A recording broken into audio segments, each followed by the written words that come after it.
ரொம்ப முக்கியமான ஒரு விஷயத்த உங்க கூட ஷேர் பண்ணிக்கலான்னு இருக்கேன். இது ரொம்ப ரொம்ப பயனுள்ள வீடியோ பதிவா உங்களுக்கு வந்து இருக்கும்னு நான் நம்புறேன். மெனோபாஸ் அதாவது மாதவிடாய் நிறுத்தம். இது எப்ப ஏற்படும் அப்டின்னா, 45 வயசுல இருந்து 55 வயசுக்குள்ளார இருக்கக்கூடிய பெண்களுக்கு மாதவிடாய் வந்து தொடர்ந்து வர்றது வந்து மாதம் வர்றது வந்து படிப்படியா குறைஞ்சு இந்த 45 வயசுலேருந்து 55 வயசுக்குள்ளார வந்து முற்றிலுமா வந்து நின்னுடும். இதுதான் வந்து மாதவிடாய் நிறுத்தம் மெனோபாஸ் அப்படின்னு நம்ம சொல்றோம். ஸோ இந்த பீரியட்ல என்ன நடக்கும் அப்படின்னா, இர்ரெகுலர் பீரியட்ஸ் வரும். இந்த பதிவை பார்த்துக்கிட்டு இருக்க ஆண்களா இருக்கட்டும், பெண்களா இருக்கட்டும், சகோதர சகோதரிகளா இருக்கட்டும், தயவு செஞ்சு உங்க வீட்ல இருக்கக்கூடிய பெண்கள் இந்த காலகட்டங்கள கடந்து வரக்கூடிய பெண்களா இருந்தா, அது தங்கையா இருக்கலாம், அம்மாவா இருக்கலாம், அக்காவா இருக்கலாம், மனைவியா இருக்கலாம், யாரா வேணும் ஈவன் ஃப்ரெண்டா கூட இருக்கலாம். யாரா இருந்தாலும் அவங்களுக்கு வந்து நீங்க வந்து ஆறுதலா இருங்க. சப்போர்ட்டிவா இருங்க. ஏன்னா பெண்களுக்கு அந்த நேரத்துல வந்து மிகப்பெரிய மனநிலையில மாற்றம் ஏற்பட்டு, மனசு வந்து ரொம்ப சோர்ந்து போகும். இர்ரெகுலர் பீரியட்ஸ்னால சில பேருக்கு பார்த்தீங்கன்னாக்கா, நெறைய பீரியட்ஸ் நிக்காம போயிட்டே இருக்கும். அதனால உடல் சோர்வு ஏற்படும். இரத்த சோகை வரும், டயர்ட்னஸ் வரும், மயக்கம் வரும். நெறைய பிரச்சனைகள் இருக்கு. உடல் வந்து இடுப்பு வலி, வயித்து வலி, சொல்லவே முடியாது. அந்த காலகட்டங்கள கடந்து வர்றது அப்படிங்கிறது வந்து வார்த்தையால சொல்லவே முடியாது. அந்த அளவுக்கு வந்து உடல் ரீதியாவும் சரி, மன ரீதியாவும் சரி நெறைய வந்து பாதிக்கப்படுவாங்க. ஸோ இந்த வீடியோ பதிவ பார்த்துட்டு இருக்க ஆண்களும், பெண்களும் சரி, உங்க வீட்ல இருக்கவங்களுக்கு இந்த டயத்த வந்து கடந்து வர்றவங்களுக்கு வந்து தயவு செஞ்சு சப்போர்ட்டிவா இருங்க. உங்களுக்கு தெரிஞ்சவங்களுக்கெல்லாம் இந்த வீடியோ பதிவ வந்து ஷேர் பண்ணுங்க. உங்களுக்கு நிச்சயமா புண்ணியமா போகும். அலட்சியமா இருக்காதீங்க. ஏன்னா நான் வந்து என்னோட லைஃப்ல நான் எக்ஸ்பீரியன்ஸ் பண்ணுனது தான் இத வந்து நான் ஷேர் பண்றேன். எனக்கு வந்து இப்ப 51 ஆகப்போகுது. 50 முடிஞ்சு 51 ஆகப்போகுது. எனக்கு 1 இயராவே வந்து இர்ரெகுலர் பீரியட்ஸ் வந்து வர ஆரம்பிச்சுருச்சு. ஒரு காலகட்டத்தில பார்த்தீங்க அப்டின்னாக்கா, பீரியட்ஸ் வந்து நிக்கவே இல்ல. ஒரு 10 டேஸா நிக்கவே இல்ல. எனக்கு எப்பயுமே வந்து பீரியட்ஸ் வந்து கொஞ்சம் ஹெவியா தான் இருக்கும். 5 டேஸ் வந்து கொஞ்சம் ஹெவியா தான் இருக்கும். ஆனா ஒரு 10 டேஸா வந்து பார்த்தீங்கன்னாக்கா, அந்த இர்ரெகுலர் பீரியட்ஸ் வந்ததுக்கு அப்புறம் வந்த பீரியட்ஸ் பார்த்தீங்கன்னா, 10 டேஸா எனக்கு நிக்கவே இல்ல. ஓவர் ஃப்ளோ ஆயிட்டு இருந்தது. கட்டி கட்டியா வர ஆரம்பிச்சுருச்சு.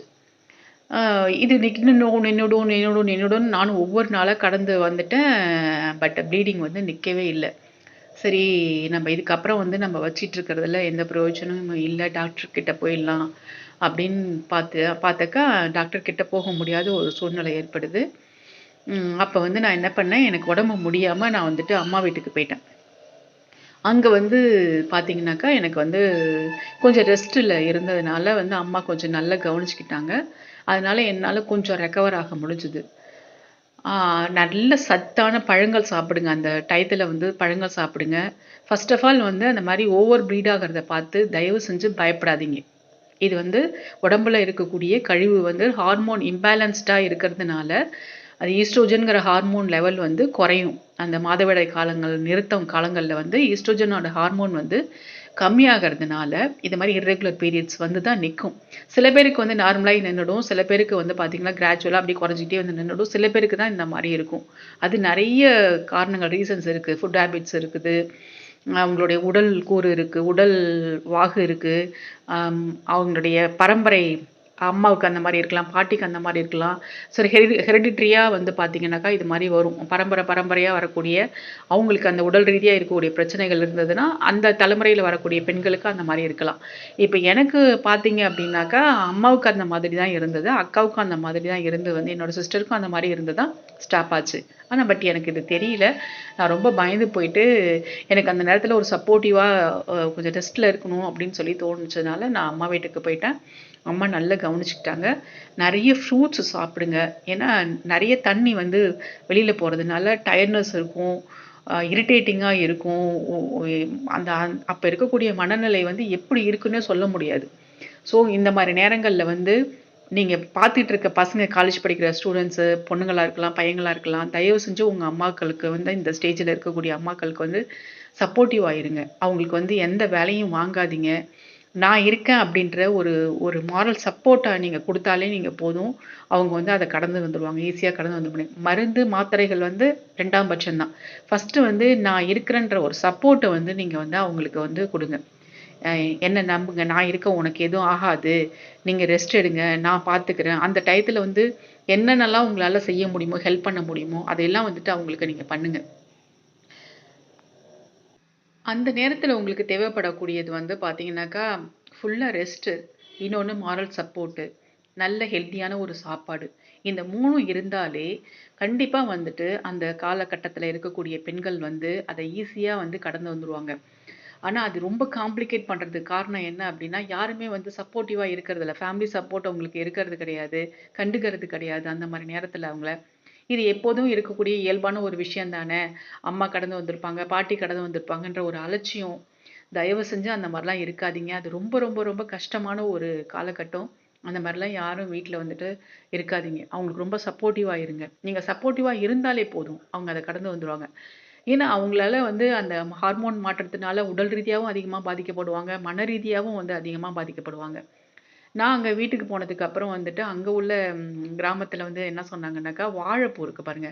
அந்த வாழைப்பூ வந்து அதுல உள்ள அந்த நாரு, நரம்பெல்லாம் எடுத்துட்டு, அந்த பூவ மட்டும் என்ன பண்ணுவாங்க, மிக்ஸியில போட்டு இடிச்சு, அந்த சாற மட்டும் வெறும் வயித்துல காலையில காலையில குடிக்க சொன்னாங்க. அதெல்லாம் நான் குடிச்சேன். அப்புறம் பட்டை இருக்கு பாருங்க. பட்டைய வந்துட்டு இடிச்சிட்டு பட்டை இருந்தாலும் சரி, பட்டை தூள் இருந்தாலும் சரி, அத இடிச்சிட்டு அத கொதிக்க வச்சுட்டு குடிக்க சொன்னாங்க. அதையும் குடிச்சேன். என்னென்னலாம் வந்து கை வைத்தியம் பண்ணணும்னு சொன்னாங்களோ, அத்தனையும் நான் பண்ணுனேன். ஆனா டாக்டர் கிட்ட நான் போகல. எனக்கு படிப்படியா வந்துட்டு அம்மா வீட்டுக்கு போனோனே, கொஞ்சம் வந்து குறைய ஆரம்பிச்சுட்டு. குறைய ஆரம்பிச்சுட்டோம். என்ன பண்ணிட்டேன், நான் ஒரே இடத்துல உட்கார்ந்திருந்த மாதிரி, ஒரு மாதிரியா எனக்கு ஒரு ஒரு டிப்ரஷனுக்கு போயிட்டேன் நானு.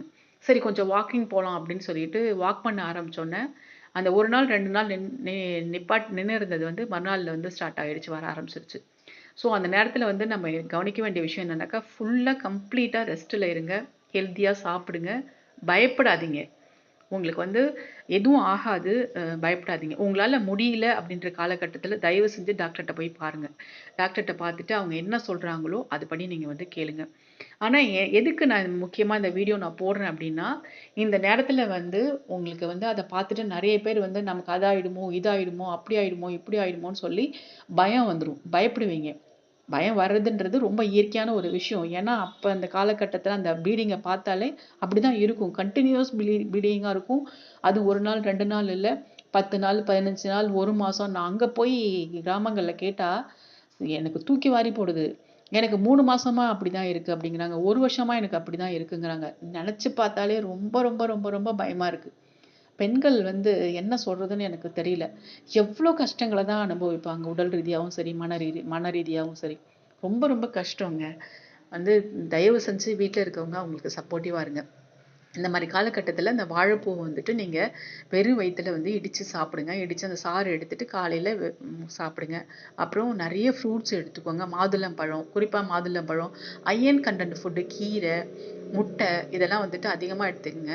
எடுத்துட்டு கொஞ்சம் ஹெல்த்த வந்து நீங்க பார்த்துக்கிட்டா போதும். அப்புறம் நீங்க சுத்தி இருக்கவங்க எல்லாரும் வந்து அவங்களுக்கு சப்போர்ட்டிவா இருந்தா போதும்.